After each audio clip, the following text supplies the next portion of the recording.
Have you ever had that persistent, silent feeling that you are wasting your life? No matter how hard you try to keep yourself busy, surrounded by people, goals, obligations, deep down, it feels like something essential is missing, as if you are merely existing, not truly living. Perhaps you have tried to explain this as anxiety. Maybe a doctor has called it depression, and perhaps they prescribed something to silence that discomfort. A pill in the morning, another at night, and time goes by, numbing what you should be urgently listening to. But what if I told you that this suffering is not a mistake? What if I told you that it is not something to be suppressed, but rather a calling?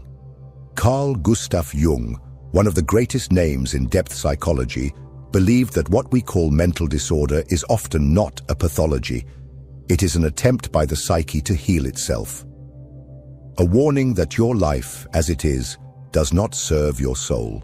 You may be living a routine that was imposed on you, a job that consumes you, relationships that drain your energy, dreams that aren't even yours. Meanwhile, your essence screams for freedom. But no one taught you to listen to that scream. On the contrary, they taught you to silence it, to function, to adapt, to not disturb.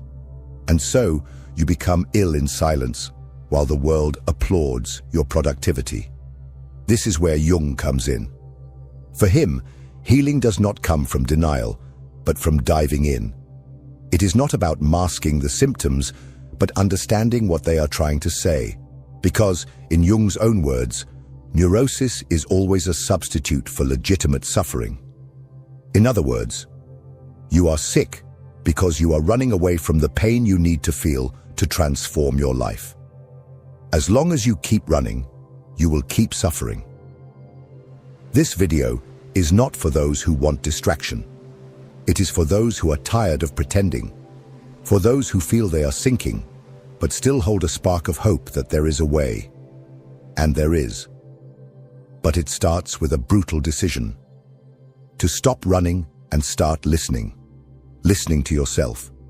Listening to the unconscious. Listening to the pain you tried to silence with medication, with addictions, with routines. If you have made it this far, you may have already realized that emptiness you feel is not weakness. It is the absence of yourself in your own life, and it is time to change that.